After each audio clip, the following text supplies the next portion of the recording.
반갑습니다. 자주 뵙습니다. 제가 언제부터 곡수교회를 알았는지 날짜는 기억을 못하는데요. 제가 경기도는 알았지만 양평은 잘 몰랐어요. 그리고 양평에 왔지만 양평이 어떤 곳인지도 몰랐습니다. 그리고 가끔 이제 이 길을 가면서 수곡리하고 곡수리를 혼동해서 좀 어려운 때가 있었어요. 분명히 곡수리로 간다고 갔는데 그 옆에 또 수곡리가 있는 거예요. 잘못 왔는지 나중에 보니까 수곡리도 있고 곡수리도 있고 국수도 있더라고요. 길 옆에 보니까 국수 중고등학교라고 이렇게 써 있어서 여기는 국수 만든 데를 가르치는 학교인가 보다 그랬더니 국수하고는 상관이 없고 동네 이름이 국수더라고요. 제가 여기까지 오게 된 것은 말씀드린 것처럼 제가 아는 것은 하나도 없고, 그리고 저와 연고가 아무 연고도 없습니다. 여기에 친구도 없고 아는 사람도 없고. 그런데 하나님께서 어느 날 저를 이 국수교회로 1908년부터 있던 국수교회로 인도해 주셨는데, 사람의 능력으로는 계산이 안 되는 거죠. 우리가 아주 유한하고 우리가 가지고 있는 것은 참으로 작은 것인데, 하나님은 저를 전 세계 20개 이상의 나라를 방문할 수 있게 해주시고, 알지도 못하는 태국에서 선교하게 하시고, 그리고 또 여기 국수교회까지 오게 해주셨는데, 이것은 저의 능력이 아니고 하나님의 능력. 우리는 생각에도 한계가 있고, 그 한계가 크고 작고 한계도 있지만, 우리는 잘 살려고 하는 거기에도 한계가 있습니다. 마음에는 어릴 때부터 부모님의 뜻을 따라서 또 하나님의 뜻을 따라서 잘 살고 싶은데 그렇게 안 되지요. 새해 첫날에도 우리가 작정하고, 그 다음에 하루 아침에도 새벽 기도하고 큐티하고 또 새로운 마음으로 작정을 하고 잘 살려고 하는데, 때로는 몇 분도 안 돼서 그 마음을 지킬 수가 없고, 일반적으로 내가 계획한 대로 잘 사는 것보다는 그렇지 못할 때가 훨씬 많습니다. 그런데도 불구하고 우리가 돌아보면 우리는 잘 먹고 잘 살고 있어요. 맞습니까?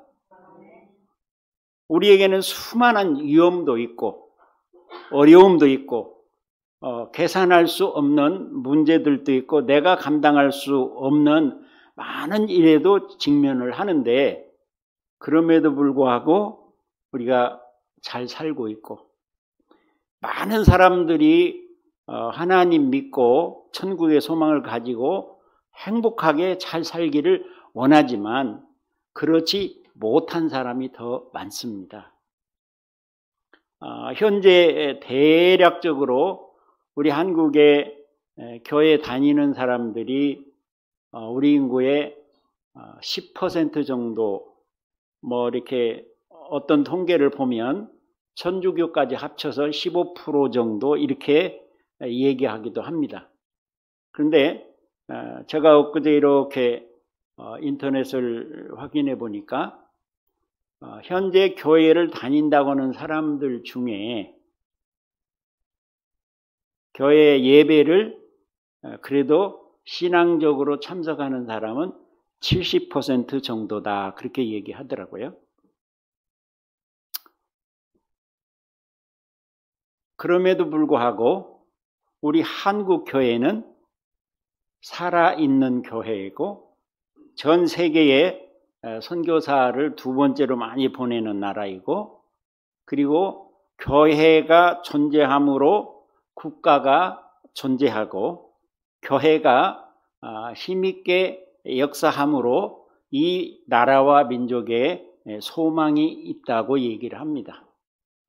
그리고 지금도 교회의 위기라고 말하고 있지만 하나님께서 하나님의 선교를 위해서, 그리고 하나님의 나라를 위해서 대한민국을 하나님의 능력으로 보호하고 계신다고 믿습니다. 우리 개인을 살펴본다면 지극히 연약하고 부족한데 하나님의 능력을 힘입어서 우리의 계획과 우리의 능력에 따라서 나타나는 결과가 아니라 하나님께서 뜻하신 것을 연약하고 부족한 우리를 통해서 이루고 계신다고 하는 이 사실이 신비하고 놀라운 일입니다. 그렇기 때문에 한편으로 우리의 연약함 때문에 낙심할 수도 있고 실망할 수도 있지만, 그러나 우리는 사실을 근거로 해서 하나님의 영원한 약속을 근거로 해서 우리는 넘어질 수 없고 포기할 수 없고 중단할 수 없는 복 있는 사람들입니다. 그렇기 때문에 우리는 복 받은 사람처럼 살아야 됩니다. 전에도 말씀을 드린 것 같은데 우리의 입을 통해서 하는 말을 통해서 내가 복 받은 사람인지 복 못 받은 사람인지 나타납니다. 더 정확하게 말한다면 하나님이 주시는 은혜와 복을 감사함으로 받는 사람이 하는 말과 그 하나님의 말씀을 불신하거나 그 하나님의 말씀 앞에 부끄러운 사람이 하는 말은 다르게 나타납니다.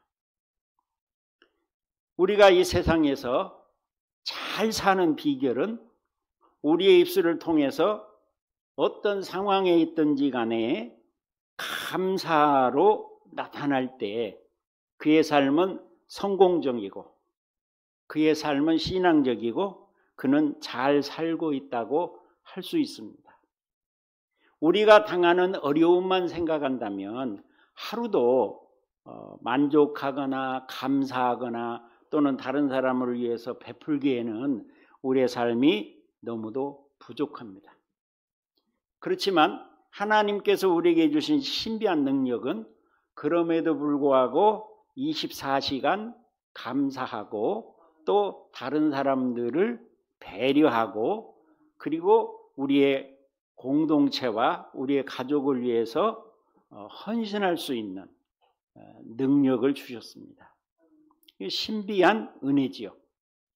보통 사람은 많은 사람들 가운데 미꾸라지 한 마리가 강물을 흐린다고 얘기하는 것처럼 한 사람 때문에 큰 공동체를 힘들게 하는 경우도 있어요.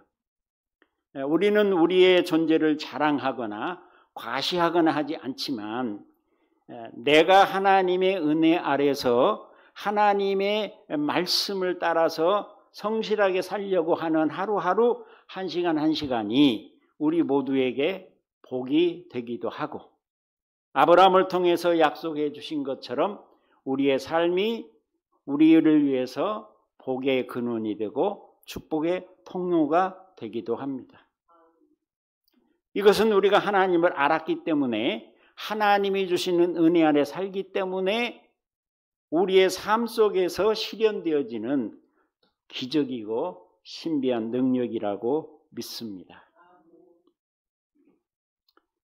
오늘 본문에 한 부자가 있었습니다. 우리 잘 아는 말씀이지만 우리가 한 번 더 본문의 말씀을 교독하고 말씀을 나누기 원합니다. 19절부터 마지막 절까지 제가 한 절, 여러분이 한 절 교독하십시다. 19절, 한 부자가 있어 자색 옷과 고운 베옷을 입고 날마다 호화롭게 즐기더라.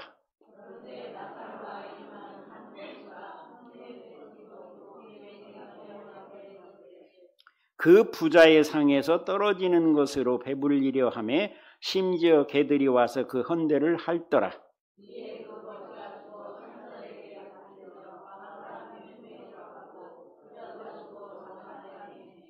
그가 음부에서 고통 중에 눈을 들어 멀리 아브라함과 그의 품에 있는 나사로를 보고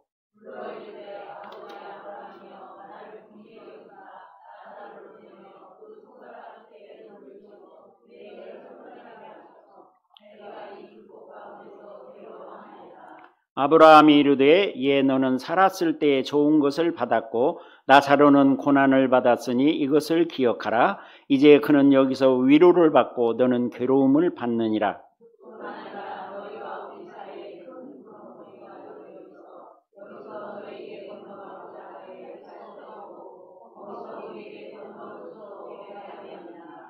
이르되 그러면 아버지여 구하노니 나사로를 내 아버지 집으로 보내소서.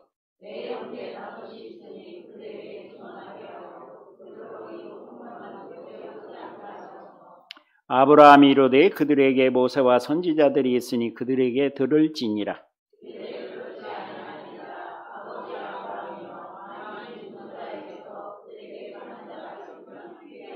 같이 봅니다. 이르되 모세와 선지자들에게 듣지 아니하면 비록 죽은 자 가운데서 살아난 자가 있을지라도 권함을 받지 아니하리라 하였다 하시니라. 아멘. 제가 말을 조금 작게 조금만 하려고 본문을 한번 더 읽었습니다. 한 부자가 있어서 맛있는 음식을 배부르게, 좀 속되게 말하자면 배 터지게 호화롭게 먹고 살았습니다. 그런데 그 집 대문 앞에서는 나사로라는 거지가 너무 배고파서 그 집에서 버리는 음식이라도 얻어먹고 싶었습니다. 21절에서 부자의 상에서 떨어지는 것이라고 했는데 그것은 자연적으로 흘리는 음식 부스러기나 남아서 버리는 음식이 아니라 식사하는 이들이 손을 닦을 때 사용하고 버린 빵 조각을 가리킨다고 합니다. 제가 태국에 가서 첫 번째 현장을 소개해 주시는 선교사님 따라가서 먹었던 첫 번째 음식이 손으로 먹었어요, 시골에서.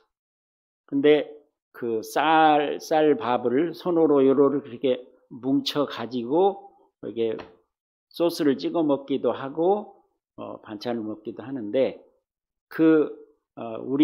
제가 있던 그쪽에는 찰밥을 많이 먹어요. 그 찰밥이 우리의 맵쌀밥만도 못한데 어쨌든 그 찰밥을 먹는데 이 손으로 먹기 전에 한번 집어가지고 그거를 이렇게 해가지고 손에 있는 때를 다 씻어내고 그거 버리고 그 다음에 이제 손으로 집어서 먹거든요. 아마 당시에 사람들이 그렇게 빵을 한 조각 뜯어서 손을 닦고, 근데 그걸 얘기한다고 그래요. 나사로는 정말 배가 고팠고 온몸에는 악창이 나서 개들이 와서 그 헌대를 핥았다고 합니다. 오늘날은 그런 사람을 우리가 현장에서 볼 수 없기 때문에 잘 연상이 안 될 수도 있겠지만 어쨌든 아주 비참한 모습을 말하고 있어요. 이렇게 살다가 부자와 거지 나사로가 죽게 되었습니다. 그런데 죽어서 부자는 지옥으로 가고 거지 나사로는 화려한 천국으로 갔습니다. 죽은 후에 두 사람의 운명은 완전히 역전되었습니다. 오늘 우리가 여기서 사는 모습이 우리의 미래라고 단정 지으면 안 됩니다.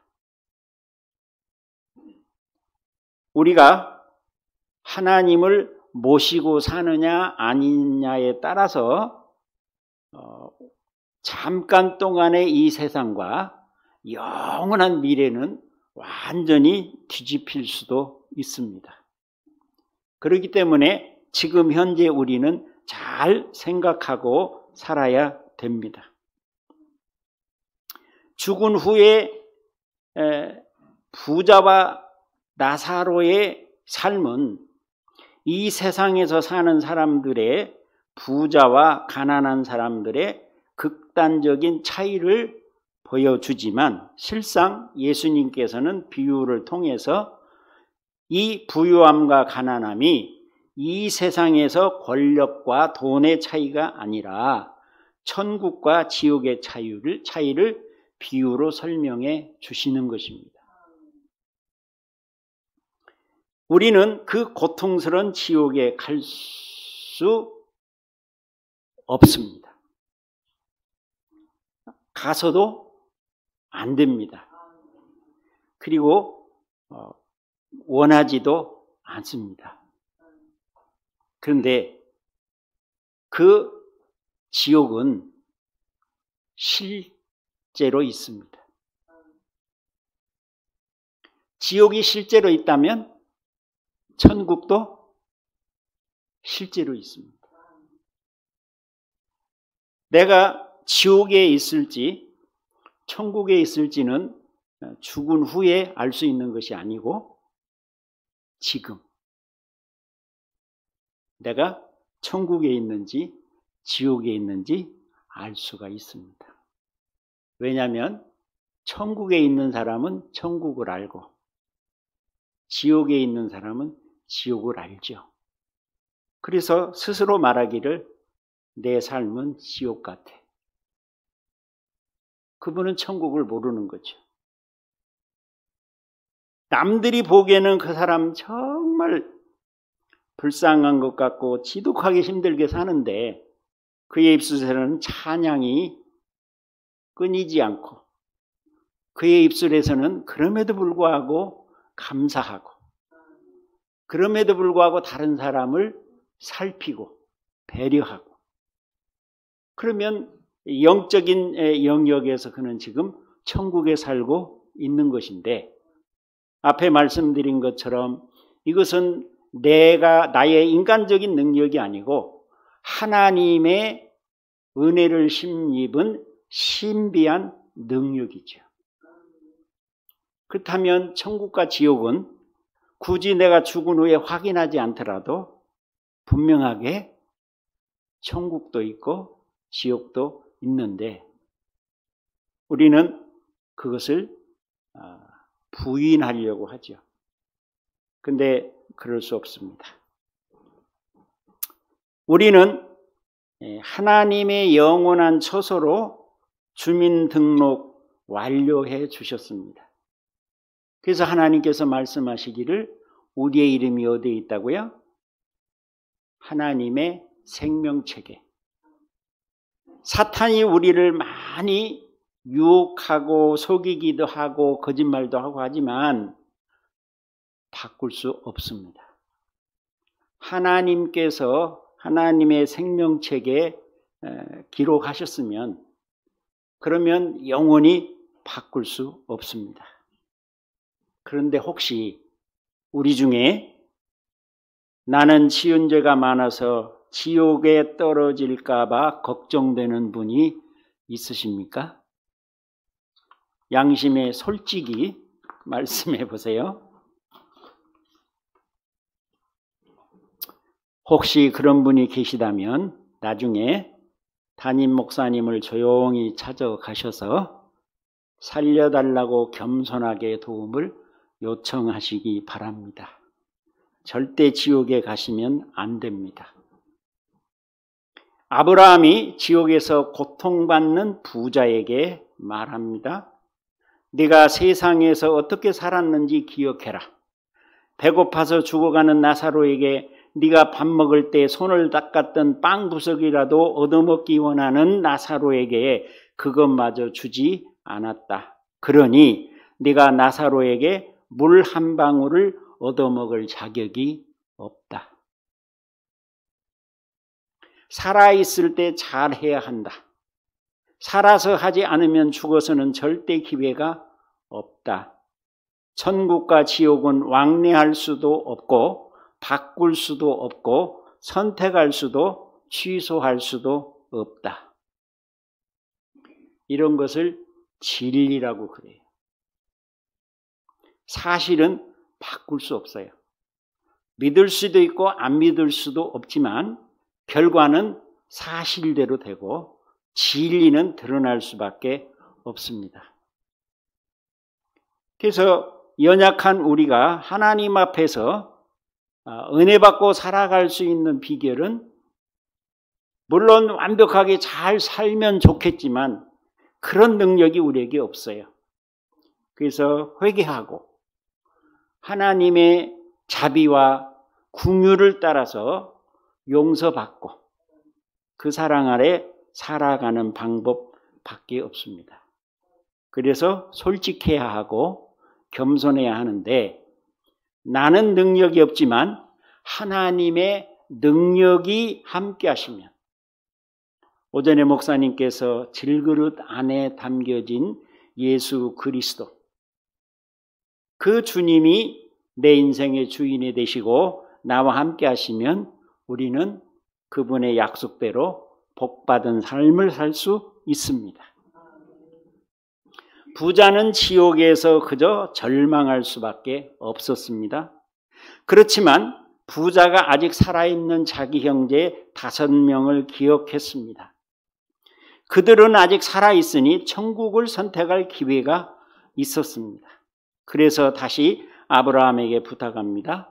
나사로를 내 5 형제에게 보내셔서 예수 믿고 천국 가게 도와달라는 것이었습니다. 나는 하나님의 복음을 거절했지만 내 5 형제가 이 지옥에 와서는 절대로 안 되겠는데 죽은 사람이 살아서 돌아가서 복음을 전한다고 한다면 우리 형제들이 믿고 지옥에 안 오고 천국 갈 수 있을 겁니다. 그러니 죽은 나사로를 다시 살려 보내셔서 우리 5 형제를 구원해 주십시오. 아브라함이 그 부자에게 대답합니다. 너의 5 형제에게는 곡수교의 성도들이 살아계신 하나님의 약속 구원의 복음을 전해줄 것이니 걱정하지 마라.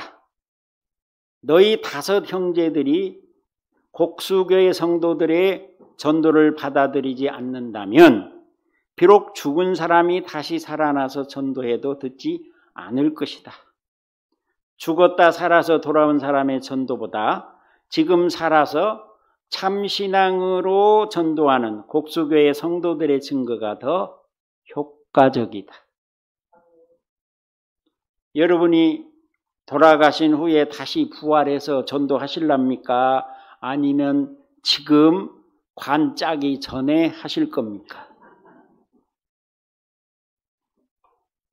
지옥에서 고통받으며 자기의 5 형제의 구원을 간절히 소망하는 불쌍한 부자의 소원은 곡수교의 성도들이 들어주셔야 합니다. 그 부자의 5 형제는 우리 주변에 살고 있습니다. 전도는 누가 언제 해야 합니까? 죽었다가 깨어난 사람의 간증보다 살아계신 하나님, 내가 믿는 그 하나님의 초청을 내가 살아서 지금 전하는 것이 효과적이고 주님은 살아서 숨쉬고 있는 우리에게 명령하셨지 죽은 사람, 죽어서 천국 간 사람에게 명령하신 것이 아닙니다. 디모데전서 4장 2절에 너는 말씀을 전파하라. 때를 얻든지 못 얻든지 항상 힘쓰라. 범사에 오래 참음과 가르침으로 경책하며 경계하며 권하라고 말씀합니다. 우리는 언제 죽을지 알 수 없습니다. 물론 오늘날 한국 사람의 평균 수명이 90세가 가깝죠. 아마 정확히 기억은 안 나는데 90세 이상이 우리나라에 한 50만 명 가까이 된다고 그럽니다. 저도 20년 이상은 더 살 수 있다고 생각할 수 있습니다.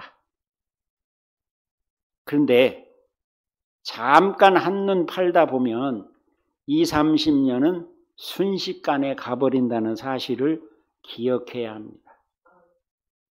오늘 하루하루를 미루다 보면 그 하루하루는 금세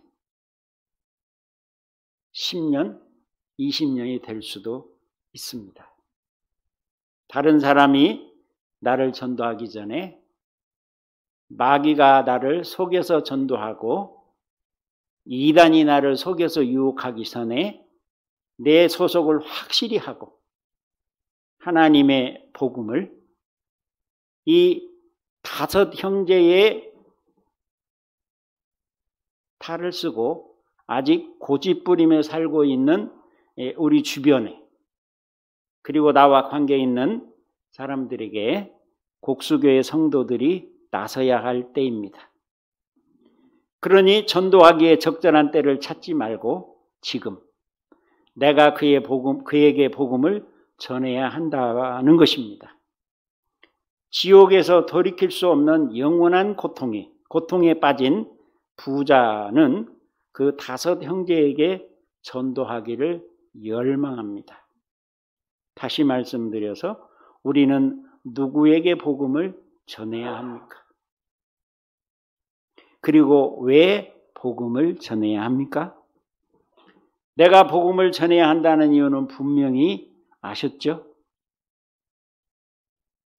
그러면 그 복음을 전해야 하는 이유는 무엇입니까? 첫째, 복음이 생명을 살리는 유일한 길이기 때문입니다.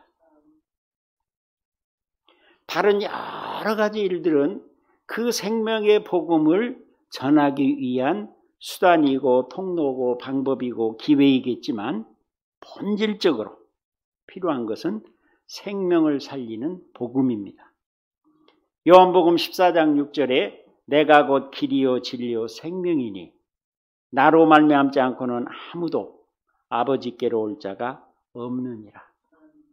세상에 많은 길이 있고 많은 방법이 있겠지만 예수 그리스도를 통하지 않고 구원받을 수 있는 길은 없습니다.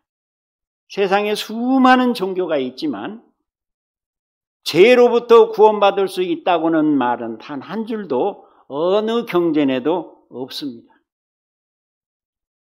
대부분의 종교에서 열심히 살면 된다고 얘기를 하고 선하게 살면 된다고 말하고 덕을 쌓으면 된다고 말하는데 그런 사람이 이 땅에 존재하지 않잖아요.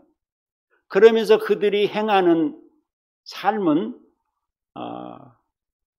아무리 정직하게 평가를 해 주려고 해도 죄를 벗어날 수 있는 사람은 없기 때문에 우리는 예수 그리스도의 은혜를 힘입을 수밖에 없고 예수 그리스도를 만나지 않은 사람에게는 소망이 있을 수가 없어요. 소망이 없는 사람은 궁극적으로 지옥에 떨어질 수밖에 없습니다. 물론 모든 사람들은 지옥에 떨어진다는 걸 싫어하죠. 그런데 사실인 걸 어떻게 해요? 목숨 걸고 안 믿는다고 해서 지옥이 없어지나요? 자기 눈을 찔러서 그냥 눈봉사가 돼버린다고 지옥이 없어지나요? 그렇지 않습니다. 그래서 우리는 목숨 걸고 눈을 뜨고 어디를? 천국을 바라보고 그리고 내 인생의 모든 것을 걸고 천국을 향하고 지켜야 하죠. 그렇다면 천국 백성으로서 해서는 안 될 일들을 참고 죄에 가담하는 것을 견딜 수 있습니다. 이 사실이 마음에 새겨질 수 있기를 바랍니다. 둘째, 주님의 명령이기 때문입니다. 너희는 가서 모든 민족의 제자를 삼으라. 마태복음 28장 예수님의 대위임령입니다. 복음을 전하는 것은 선택이 아니라 순종해야 될 명령입니다. 우리가 복음을 전할 때 주님의 뜻에 순종하는 삶이 되기 때문입니다. 세 번째, 주님의 재림이 임박했기 때문입니다. 주님의 재림이 닥치면 그 후에는 기회가 없습니다. 디모데후서 4장 1, 2절에 그가 나타나실 것과 그의 나라를 두고 하나님의 말씀을 전파하라고 권면합니다. 예수님의 재림은 그날과 그 시간을 알 수 없지만 그날이 가까워지고 있음을 우리가 알고 느끼고 있습니다. 부인할 수 없습니다. 그런데 왜 우리는 모르는 사람처럼, 재림이 없을 수도 있다고 생각하는 사람처럼 살고 있습니까? 그러면 정신없는 사람이죠. 때를 얻든지 못 얻든지 항상 복음을 전하기 힘써야 됩니다. 만약에 그 일이 힘들고 부담이 된다고 한다면 무제한으로 그렇게 할 수 있도록, 복음을 전하는 삶을 살 수 있도록 해달라고 기도라도 해야 됩니다. 만약에 우리가 그런 마음으로 기도한다면 얼마 가지 않아서 하나님이 그 능력으로 나에게 힘입혀 주셔서 그 일이 가능하고 하나님의 뜻이라는 것을 알게 해 주실 것입니다. 전도가 어렵다고 생각하고 전도가 안 된다고 생각하고 전도가 부담스럽다면 그러면 작정하고 나도 그 복음을 전할 수 있게 해달라고 기도하시기 바랍니다. 마지막 넷째로 우리의 삶이 복음의 증거가 되어야 합니다. 복음을 전하는 것은 단순히 말로만 하는 것이 아닙니다. 우리의 삶이 예수 그리스도의 사랑과 진리를 반영할 때 사람들은 우리의 행실을 통해 하나님께 영광을 돌리게 됩니다. 내가 믿는 하나님을 이웃이 하나님으로 인정하면 그러면 나는 바로 믿은 것입니다. 이웃이나 나를 아는 사람이 말하기를 그 사람은 진실한 성도야, 그 사람만 같으면 나도 곡수교회에 등록할 거야 라고 말한다면 그는 복음을 전하고 있는 것입니다. 그리고 나 때문에 지옥에서 천국으로 구원받았다고 감사의 인사를 받게 될 것입니다. 복음을 전하는 것은 우리의 특권이자 의무입니다. 왜냐하면 의무가 있을 때 특권도 따라오는 것이죠. 헌신이 있을 때에 보상도 따르는 것이고 투자가 있을 때 수입도 가능한 것이죠. 하나님의 나라를 향한 영원한 헌신에 가담한다고 한다면 그 하나님의 영원한 약속이 우리에게 적용이 될 것입니다. 생명을 살리는 복음을 전함으로써 우리는 주님의 명령에 순종하고 이 땅에 하나님의 나라를 확장하는 하나님의 자녀, 예수 그리스도의 제자, 하나님 나라의 일꾼이 되는 것입니다. 우리 모두가 복음을 전함으로 예수 그리스도께 충성하는 곡수교회 성도들이 되시기를 축복합니다. 기도하겠습니다. 살아계신 주님 감사합니다. 우리가 주님의 은혜로 구원받았습니다. 주님의 은혜로 천국을 살고 있습니다. 그 생명의 복음, 그 축복이 우리를 통해서 우리의 이웃에 흘러가고 하나님의 세계 선교가 성취되게 하여 주옵소서. 우리 곡수교회를 축복하시고 우리 곡수교회 성도들에게 이 은혜를 풍성하게 내려 주옵소서. 감사하고 예수님의 이름으로 기도합니다. 아멘.